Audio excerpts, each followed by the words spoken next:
Shalom, shalom, Israel. First and foremost, I want to give all honor, glory, and praises to Yahawah, Ba'ashim YAHAWASHI, Ba'ashim YEGERkiejejkhkvukefhiuvgyjgukerihu. Double honors to the elders and apostles of Great Millstone. Shalom to my Akim and Aqua, thought they who are diligently waiting to be delivered from his final captivity. And today's topic's going to be entitled, being in this truth doesn't make things easy. Okay, it's gonna get harder for us. All right, now firstly, this first precept, Ecclesiasticus chapter 2 verse 1. My son, if thou come to serve the Most High, prepare thy soul for temptation. Okay, so very clearly we're shown that, if we want to be a man of the Lord, okay, serve the Most High Yahweh, okay, we have to prepare our soul for temptation, meaning be prepared to resist temptation, be prepared to, when you see, there's an opportunity to do evil, there's an opportunity to abuse my power, there's an opportunity to, exploit something, you have to, catch yourself and, prevent such a thing from happening, okay? Because one of the main things I want to mention, which let me actually get a video. It was, well, I doubt I'll be able to find it, but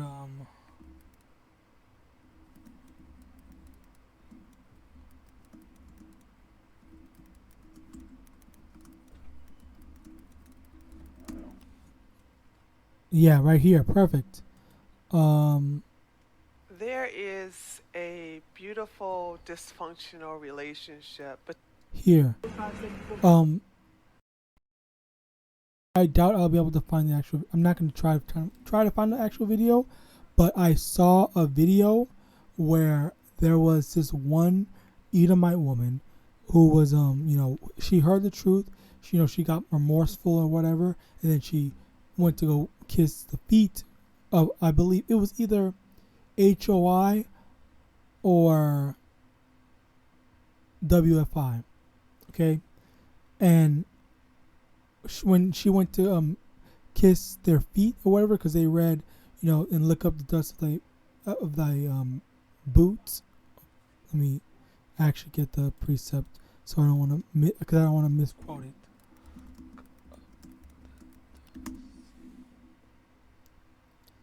And lick up the dust of thy feet. Okay, so when they went to do that, when the Edomite woman went to do that, a bunch of Israelites just went in, wanted a turn of her, kissing their feet. Okay, so it basically, got out of hand. It got out of hand. It was an issue, and it was basically them trying to, take advantage of the situation and exploit it. I understand. I'm not gonna fully demonize it. While I do acknowledge that as wrong, I'm not gonna fully demonize them, because sometimes, especially with Jake / Israelite men, we are so used to people shitting on us that when there's finally that time of respect and reverence that we actually deserve as Israelite men, okay, maybe not as individuals, but as Israelite men, obviously you want a taste of that. But of course, ultimately at the end of the day, they were wrong for it. I wish I could find. I had the video, but I don't. So Yahawadah, you just take my word for it. But yeah, the main thing was the fact that that was kind of an exploitative scenario where of different Israelite men were like, oh yeah, do me next, and whatever, and stuff like that. So that is an example. Let me see if, hold on. Oh, this is Sakari? Possibly.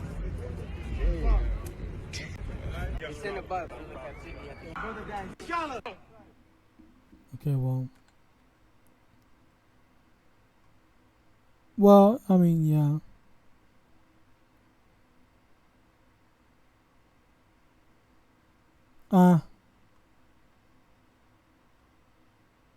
Yeah, I don't really think you can find much of these videos anymore unless I'm just out of the loop and I don't. Anyway, the main, as I was saying, the main thing, Israel just does not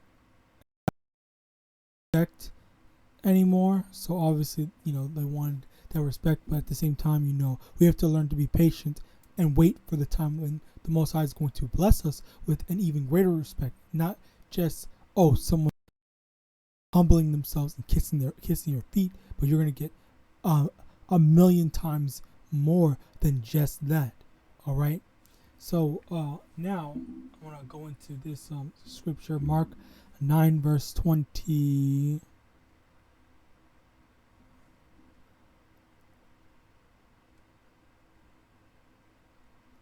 I guess.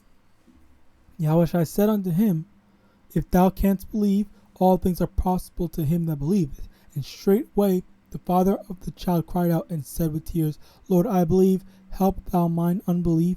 When Yahawashi saw that the people came running together, he rebuked the foul spirit, saying unto him, Thou dumb and deaf spirit, I charge thee, come out of him and enter no more into him. And the spirit cried and rent him sore and came out of him, and he was as one dead, insomuch that many said, He is dead.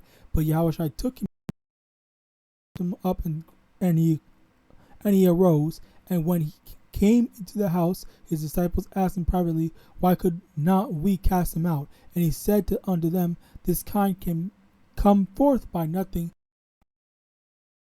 So now, a lot of times, in instances, where you're able to catch yourself in a scenario where you have power, you might exploit something, or just you feel like you don't feel good, you don't feel like yourself, you feel like you have a demon on you, then that's when, or you see that there's a demon on someone else that you associate yourself with, that's when you have to cast out demons, okay? Because a lot of times these demons are going to make things harder for obviously demons are going to make life harder for us, okay? So with that, that's another precaution/step you can take in order to making your life easier, okay? Which is casting out the demons within/around you, all right? So that it's easier for you to maneuver through your life, just a little easier. Because at the end of the day, it's still not going to be easy because we are in captivity, as it says in Mark 9:29. And he said unto them, This kind can come forth by nothing but by prayer and fasting. So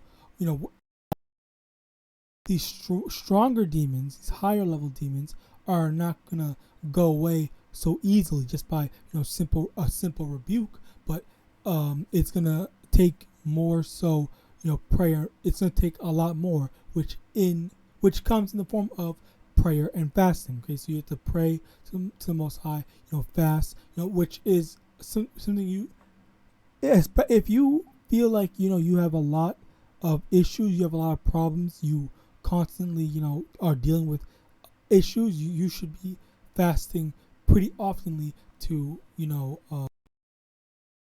maneuver/make your life a little easier. I know I definitely have that issue, so I have, I'm it's on my to-do list, I guess, in things to improve upon. All right, so that's another thing that you need to take note of. Remember to pray and fast in order to remove these demons, because these demons are in fact the ones that are making are adding to the issues in our lives. All right. Now Matthew chapter 6 verse 19.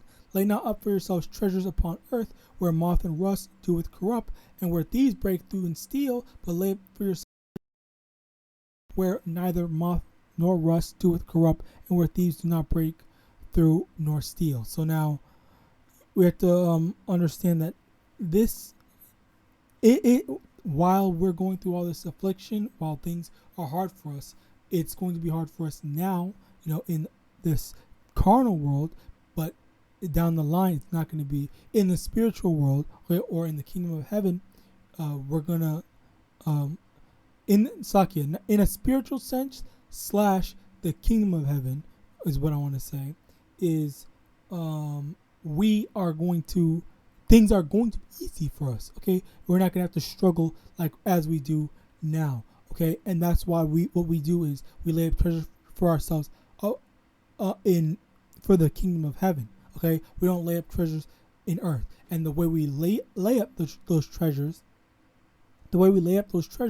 is by doing this work and building a spiritual bank account with the Most High, not a bank account of physical money, or how much money can we get in the bank and whatnot in order to buy a new car or something like that. But it's a spiritual bank account, because basically this is our job. This is the Israelite man's job in order to teach this. Okay, if you're in this truth and you're an Israelite, you have to, and you're an Israelite man, you have to best of your ability. If you can't preach and teach, then you have to find some way in order to do your part and help push this word to the four corners of the earth. Okay, so that we may be delivered. Okay, and you putting your contributions to that. Okay, that's what is building up your spiritual bank account. All right. Matthew chapter 10 verse 20. For it is not ye that speak, but the Spirit of your Father which speaketh in you. And the brother shall deliver up the brother to death, and the father the child, and the children shall rise up against their parents, and cause them to be put to death. And ye shall be hated of all men for my name's sake, but he that endureth until the end shall be saved. So, in addition to all that, to the previously stated things, we're going to be hated by men. Okay, so that's another issue that comes with being in this truth. The people around us are going to hate us. They say, "Oh, you're a hate group. Oh, you're this, that, and whatever. Oh, God is love and whatnot." Like, that's an addition to the thing. Most people do not like the things that we say, because it's what's the word? It's not for this word. This truth is not for everyone.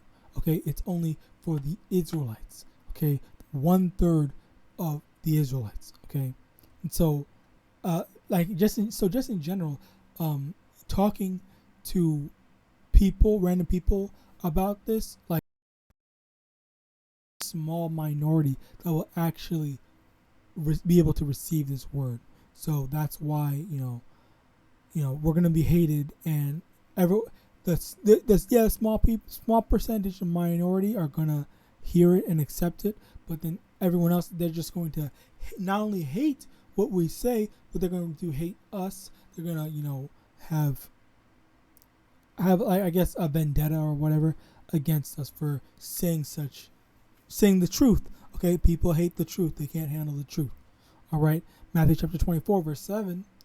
For nation shall rise against nation, and kingdom against kingdom, and there shall be famines and pestilences and earthquakes in diverse places. All these are the beginning of sorrows. Then shall he deliver you to be afflicted, and shall kill you, and you shall be hated of all nations for my name's sake. So once again, when things get even crazier and hard and worse, they're gonna afflict us even worse.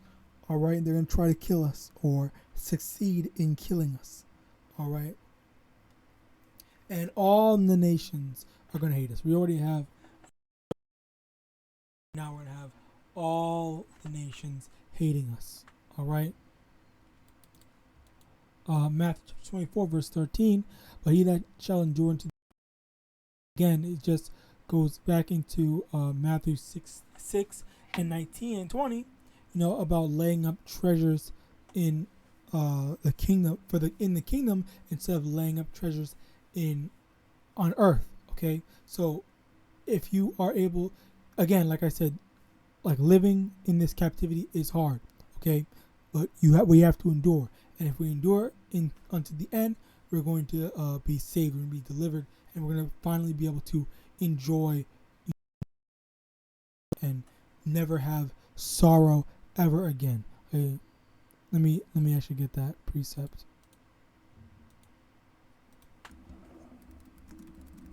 It's in Revelation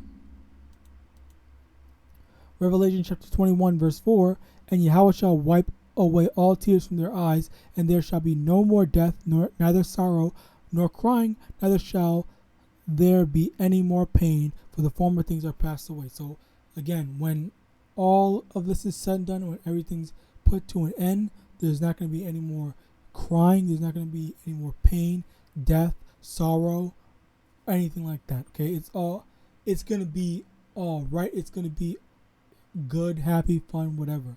All right. And with that, I hope this lesson was edifying. Just because you're in the truth does not mean that things are going to be easier. Okay, as a matter of fact, it's going to be. There's going to come. There are probably going to come a time, possibly, that you're going to have some sort of power, but you need to have the self-control to avoid abusing said power. Okay, so just don't think, oh yeah, this is my opportunity to exploit something. But no, it's follow after the teachings of the Most High, and do your part. Okay, not, oh, let me use this truth in order to get women. Let me use this truth to make money and whatnot. Let me use this as a cash grab and all the. You're going off. Okay, point blank. Period. You're going off if you think like that. And with that, I hope this lesson was edifying. I want to give all honor, glory, and praises to Yahweh, Ba'ashim Yahawashi, Ba'ashim Rukakwadash. Double honors to the elders and apostles of Great Millstone. And with that, I want to say Shalom.